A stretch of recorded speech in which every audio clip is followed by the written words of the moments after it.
Newsmakers for inside analysis and behind-the-scenes commentary from Santa Barbara's top journalists about the most important news events in our community. I'm your host, Jerry Roberts. Tonight, we'll look behind these headlines. Leading candidates in the District 3 Council race face tough questions about character. A nasty dispute over Me Too sexual harassment allegations erupts at City College. 3 years after the massive pipeline leak, authorities open their criminal case against Plains Oil, and the supervisors opt for speed over aesthetics in rebuilding Montecito. Our panel tonight, political writer Josh Molina, Tyler Hayden, news editor of the Santa Barbara Independent, Giana Magnoli, managing editor of Noozhawk, and investigative reporter Melinda Burns. Thank you all for coming.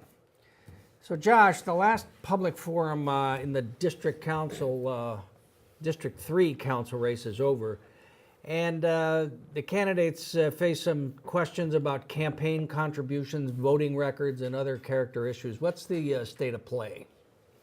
Well, we're getting close. We got 4 candidates running for council, and they're all working really hard to win election. One of the good things about district elections is that we have, for the first time, people who are solely, this many candidates solely focused on the west side. So say what you will about district elections, people are getting,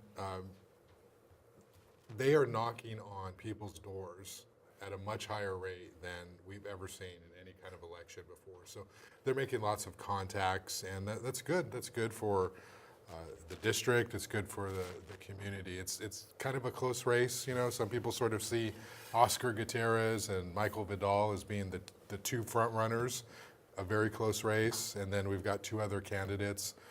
But nobody really knows because the voter turnout is going to be pretty low. Like 1,500. So Tyler and I both asked a couple of questions about them. I mean, does anybody care, do the voters care that Michael Vidal has never voted?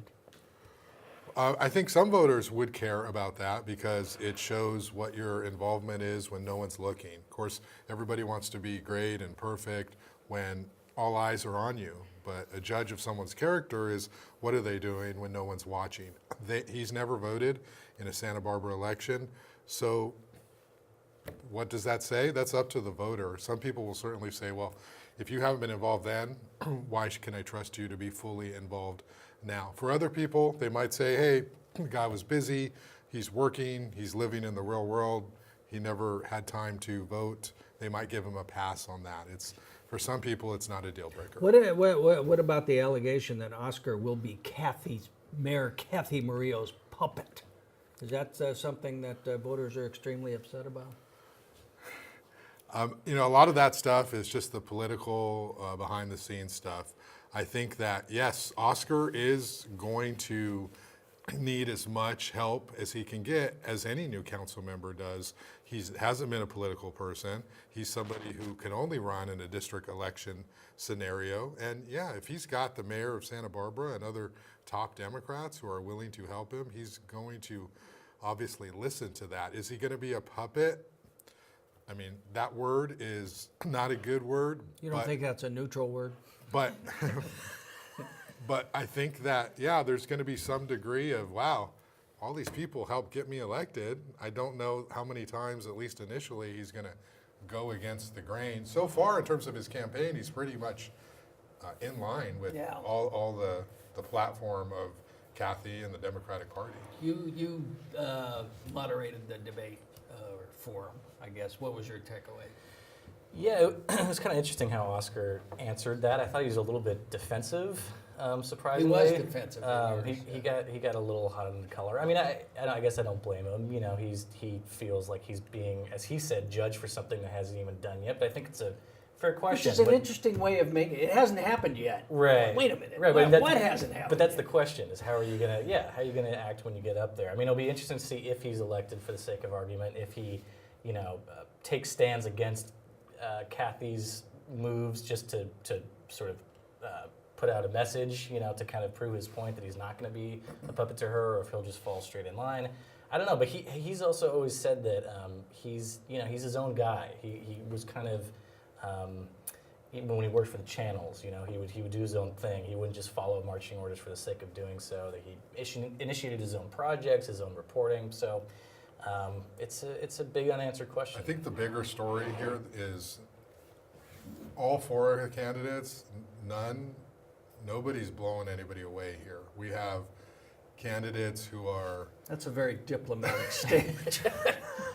We have candidates who are not politically involved up until now. We have candidates who, Oscar was not even a registered Democrat until January, until somebody told him, if you want to get the party's Don't tell Gail Teton Landis that. if you want to get the party's endorsement, you've got to be a Democrat. So he told me, and I reported it, that, oh, I was an independent, but I always thought I was a Democrat. So, we don't have a batch of candidates that are totally blowing away the voters. So it'll be interesting to see who rises to the top. We have a City College student, 22. She's actually pretty bright. Elizabeth Hunter. She's very bright. She's intelligent. She's very strong on the environmental issues, probably the most strong of all of the candidates. But she's young and hasn't done a lot and doesn't have the experience. So voters will probably be turned off by that. I think to a And large... then Ken Rivas. Yeah, Ken's another guy. He's involved. He's connected. He's done stuff. He would not be viable in any race other than a district election, but he's got kind of a fragmented background. He's done more stuff on the east side than the west side. Voters are going to go with ultimately what they always do: who they like as a person, who they can connect with, who they feel like, hey, I can identify with this person. So it's probably going to come down to Oscar and Michael and. I think it's going to be a very close race. Who's going to win? I think Oscar. I think he's got the edge. Who do you think's going to win? I think Oscar's going to win. Who do you think's going to win? I have seen the most stuff for both of those two, so I think they'll be close. I have to report on whoever is elected, but I would say that Michael is probably the front runner because I think he himself individually is working harder than Oscar to knock on doors because he has to. He does not have the benefit of the network of the Democratic Party. And the big story out of this is if Michael wins, we're going to have 3 examples now where the Democratic Party endorsed candidate did not win in a district election. And so that's going to change the whole conversation of whether the Democrats should keep doing this thing where I'm going to come out way before the election, or if we're going to kind of let things play out and take our time and find the viable candidate. Michael is a Democrat. He's just not the one that they interviewed first. The correct answer, Josh, the winner of District 3 on the west side council seat will be Sharon Burns. All right. Tyler, there's been a, thank you. Nice job. Avoiding your prediction. I Do you want to told you what I said. Yeah, I know. It's okay. I will say this. Elizabeth Hunter, right, is going to get more votes than people think. Yes. She was great in the forum, I thought, this last one. Yeah. She did well. All right, Tyler, tell us about this controversy at City College about sexual harassment allegations involving a star guest lecturer, the faculty, and the student newspaper. Yeah, so this goes back to March 19th. There was an invitation sent out to a well-known science writer and historian named Michael Shermer to be a guest lecturer on campus, part of an annual faculty colloquium. And soon before he was set to speak, an email went out from one of the City College professors highlighting some sexual assault allegations against him. Reported by BuzzFeed. Reported by BuzzFeed. Take that as you will. And she said, people should be aware of this at least. You can choose to support this event or not. She had some pretty strong language in there about people maybe wanting to be careful around this guy, especially late at night. This is Professor Napoleon. Correct. Yep. She put it all out there, and it came right back at her. So she got a lot of response from. This went to the entire campus through their all-campus email system, which is seen by faculty and staff, and it immediately got a lot of heated responses, both in support of her and in support of Shermer. These are just accusations. These are be prosecuted. She's also got the right to air these allegations, and it got really ugly really quickly. And the next day. Well, the channels reported it. Right. Good point. So there's a lot of steps involved in this. The channels reported that day that this email had been sent out, that the school had decided to allow Shermer to speak. The report was basically just based on these all campus email exchanges and the response of the school. He came and spoke. The next day, I think he was told, or caught wind at least, that he had been the subject of this email. A lot of threats, a lot of Threatened a lawsuit, legal threats went out against the channels. against the school, against Dr. Napoleon, defamation of character, libel, all that good stuff. He demanded a full retraction from the channels and an apology from Napoleon. Didn't get either, set a deadline, didn't get either by the deadline, and then actually sent another round of cease and desist letters to the channels, to the school, to Dr. Napoleon. Eventually dropped his threats, never filed an official lawsuit. But the fallout has been pretty severe on campus. There's a lot of debate and discussion whether Dr. Napoleon did the right thing, if the college handled the immediate aftermath properly, and now there's extra bits of ugliness with some of the faculty there. McIntyre has been. Yeah, so the Professor Mark McIntyre, who invited Michael Shermer to speak, he was a very vocal supporter of Dr. Shermer in these email exchanges, and very critical of Dr. Napoleon. He, after 22 years of teaching at Santa Barbara City College, will no longer be teaching. He was an adjunct professor, so his contract just wasn't renewed. He wasn't fired, and the reasons for the non-renewal of his contract are ostensibly issues with his teaching and his approach to his philosophy class. And from what I understand, this is all kind of happening right now, that this incident was not cited as a reason for his. Of course not. Right. Don't say anything about this because you have a conflict of interest. He's probably got the most to say. Melinda, you agree with me, do you not, that there is an important debate underlying this entire incident, which is what is the standard of proof now about sexual harassment, sexual assault even? Ever since the Harvey Weinstein case, it's almost seemed as if every allegation is followed by either dismissal or something of usually the male, although not always. Certainly there's a case up in Sacramento with an assemblywoman, and that's going on. Do you think there's a danger here that due process is being lost? Yes, I do. And I think, questions that I have, did City College do its own investigation of the charges? Did they? Oh, shit. Yeah, how did they come to the decisions that they did? I just think it's a very, it's really kind of a zero tolerance age, and that means immediate action.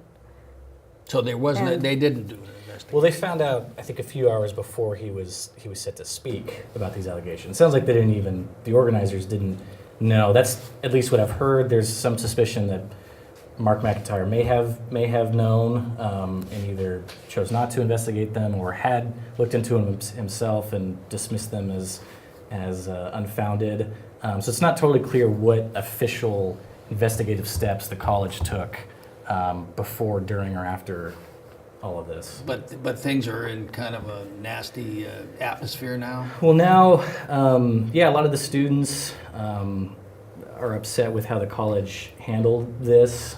They feel like that Dr. Napoleon maybe wasn't properly protected by some of the criticism, and you could even argue sort of bullying or attacks that she's received from people because of this. A student group formed in direct response to this. There's a GoFundMe page. It's raising money for her legal bills that she incurred when she was, potentially defending herself against the lawsuit. So it's all a mess and it's still going on. All right. Well, I imagine we're going to hear more about this. Yeah, I think so. All right. All right, Giana, so almost 3 years to the day after the Almost. Plains pipeline incident, the district attorney and the attorney general finally got their company into court. What's happened at the trial so far? They do. The So it's the criminal trial, and they started opening statements, and they've had a few witnesses already testifying. So far, it's all public agencies in Santa Barbara County. It's the first responders. So they're talking about getting the call for the smell of gas in the general area, happening upon the spill, tracing it back to the actual ruptured pipeline. They found the culvert, that ended up having the pipe Right. oil go under the freeway, because initially they either didn't even know there was a pipe there or wouldn't have thought it could have come over the freeway without anyone noticing. So, which is not usually something that happens. So they're actually charged with discharging a pollutant in the water, killing wildlife, that's the taking charges with Fish and Game, and the failing to notify authorities. And what does the government see, or what's the county and the state? What do they want to put guys in jail, or they want money? No, or it's about money because they're charging a company. There was one named employee, but that's been dropped out of it, so it's just the company right now. So what possible defense does Plains have? So far, it seems their defense is this was an accident. It's pretty much coming down to the arguments are it was an accident versus it was preventable and you should have known something like this could happen. And so Plains' defense is they haven't done their direct yet. They're doing cross-examination. But it seems like they're saying they went above and beyond what the regulations said they should do to try and prevent external corrosion, which was determined to be the cause of the rupture that caused the spill. So they're saying we did all we could to try and prevent this from happening, so it was an accident, and we did what we could. So a lot of times when you have a case involving a big corporation, say an oil corporation wearing black hats and the government, I mean, they bring in these really slick lawyers and stuff. What's the kind of legal lineup? What does that look like? Yeah, it's big. It's a big lineup. There are a lot of attorneys on both sides in court.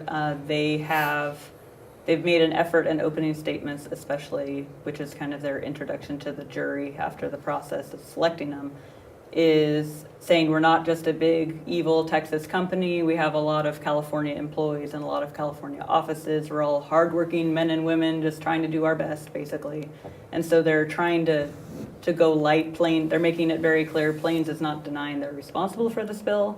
They're just denying the criminal charges. So nobody's really challenging the facts of what happened. No one's challenging. There was a spill. It was their fault because they owned and operated the pipeline that ruptured, causing the spill. Yeah. And who's the judge? It's James Herman, Judge James Herman. Is he a known pro-environment sympathizer? Do you know? Don't know. No. What's your take on this whole case? I'm scratching my head about what are they going to. The criminal. Yeah, how do they- What's the amount of money that they're seeking? I don't remember the full amount. It's for all of the charges. I think it's something like 45 total charges, and there are money amounts attached to each one, but I don't remember. But you were the saying full. that the government didn't really mention the charges in their opening argument. Yeah, so they didn't specifically. They laid out the case for why. They laid out their case, but they didn't specifically go through the charges that Plains is facing in this trial. And today, Judge Herman did mention that a juror gave him a question on a slip of paper asking what the specific charges were, so they could kind of have that in their mind as they're watching the case. So I'm guessing they will make a more obvious presentation to the jury for that. They would have at the end of the case before they deliberate anyway. Yeah. Is it the first criminal case for an oil spill? I mean, off the coast of Santa Barbara County? I'm trying to think. I don't know if there was one for 69. Yeah, I don't either. Was there? Well, it was certainly Certainly civil. but civil, yeah. And this is not the This isn't the class action. class, and that's Barry Capello. And that'll be LA. There are a lot of civil suits happening, but this is the criminal one. All right. To remind me, what was the deal with the automatic pipeline shutoff that wasn't? Is that coming up, or is what's? They didn't have to have them because they were an interstate pipeline. It was classified as an interstate pipeline. Interstate. Yes, not intrastate. That So means it was between states. Yes. Even though their particular pipeline that ruptured is a very short pipeline, it's connected through Santa Barbara County and California. It doesn't actually leave the state. But they had it classified that way with federal regulation, and federal regulation doesn't require the same stuff that the county requires for its And it was the only pipelines. one of its size and of its kind in here, or in the county that didn't Yeah. have the shut-off valve. Yeah. But didn't Lois do something didn't she get some legislation passed? or- Yeah, she tried to close a loophole in that area. Yeah. I have to get back I to you don't- on that. Yeah, I don't remember what happened. So how long's the trial gonna go on? Probably 3 months, they were guessing, ish. And so you'll just go direct from home every morning and cover the trial for The 6 trial's or not 8 hours? No, the trial's not every day, and I won't be going every day. But that jury is going to be very busy for a long time. They're not being sequestered. No, And the other thing I was interested in, there's hardly any coverage. I mean, you're covering and Nick's Nick, going. Nick Yep. Yeah. went, but KUYT went one day, but nobody else, the LA Times or, I mean, it was a big deal at the time. yeah, I'm I think so. surprised. I'm sure people come in for closing. I would imagine come in at the end and for the verdict. But yeah, today it was just me. Wow. All right, well, we'll look for 3 more months of Yeah. coverage. Newsmakers with JR, are you gonna be there? Come in on the down. courtroom? Why are you looking at everyone else when you can do it yourself? Because I'll just link to your stuff. Works for me. I have, Bloggers, we love I that. no, come on, I have to cover the vacancies on District 3 key issue in the charter reform. Melinda, so the Supes overrode the design concerns of some Montecito residents and voted for the hurry-up, like-to-like rebuild legislation in the mudslide disaster zone. Why? Well, let's go back to the Tea Fire of 2008. That was the first time that the county passed an ordinance. It was a disaster ordinance allowing the 200 or so burned down homes, the owners, to build back the same house in the same place, the same height, the same design, and not have to go through expensive and time-consuming design review or zoning permits. All they had to do was get a building permit. No notice to neighbors, no appeals allowed. So along comes the debris flow. And it's 10 times worse than the fire in many ways. It might leave 4 feet of mud on your property, which you now have to build on top of. It might put the creek bank 15 feet back towards your house. You have to comply with a 50-foot setback. So you have to move your house. And that's why they wanted to pass amendments, which they did on Tuesday, that allowed the debris flow victims to avoid those expensive design reviews and zoning permits, even if they had to move their house somewhere else on their lot or raise the height of it because of the mud. And that opens the door to lots of scenarios that the neighbors are worried about. And of course, Doss Williams was leading the charge on this. And you know, Josh, I would never use the words arrogance and Doss Williams in the same sentence. But is this not the height of arrogance to allow people to rebuild in exactly the same place where they just got wiped out? Well, they can if they want. If they're still 50 feet from the creek, yes, they could build there. They could be 4 feet higher. But we don't have the maps yet. We don't know what. Yeah, the groups, the Montecito Planning Commission and the Montecito Board of Architectural Review, wanted the supervisors to wait until after FEMA comes out with the floodwater elevations in June. They're going to issue a map. And then you'll know on your property where the flood line is based on the new topography, and your first floor has to be 2 feet above that under county rules. So, the groups said, let's wait until the map comes out and then we can see what areas of Montecito we really need to be strategic about and plan better to make them more resilient. The board did not want to do that. That would have been 3 more months for those people who are out of their homes, watching the clock tick on their insurance policies for living expenses, and they didn't want to hold it. What was the Back. vote? Was it unanimous? It was unanimous, got a standing ovation. people were really relieved, I think, to. So no one from Montecito Association or The association spoke, and it was a divided vote and very heated debates at the association. Not so much the planning commission; that was a unanimous vote. But people saying, "Look, have a heart. You can't put more barriers in front of people," and other people saying, "But we just want the neighbors to be at the table at some point." And so it sounds like more work for lawyers in our future. Could be. People are going to be upset about things, but I do keep coming back to the safety issue. I mean, I'm serious about that. It just seems strange to give the green light to well, one question that the Planning Commission asked was, why are we trying to help people to get back immediately into their homes when we know that there's potentially a 5-year window when we could have another debris flow? Even one that's not as big could still be deadly in Montecito unless the vegetation comes back faster than we think. And there's virtually no change up there. I mean, you look at the pictures, it's like a little green over here and then maybe way over there, a little green. 5 to 10% only has come back. So it's another season of anxiety for Montecito. And what do your FEMA sources say about this decision?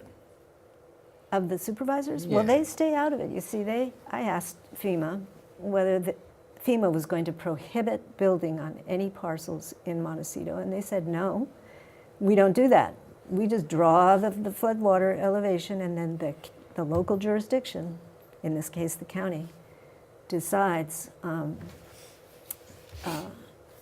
whether it's going to approve or not a proposal. And the county has said that anyone who wants to rebuild will be allowed to rebuild.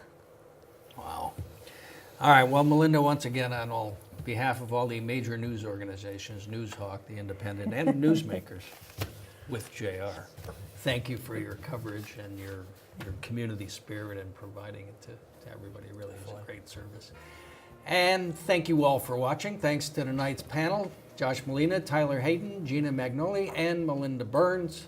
Please visit our website, Newsmakers with JR, to check out my regular blog posts on politics and media in Santa Barbara and beyond, and our YouTube channel, where you'll find an archive of all our past shows. When you have a lot of time, you'll want to be binge watching those and special interviews. Thanks to our director, JP Montalvo, to our crew, Susie, Lauren, Mark, and as always, our top-ranking, high-powered senior executive producer, Hep Freund. We'll see you next time on Newsmakers. Thanks.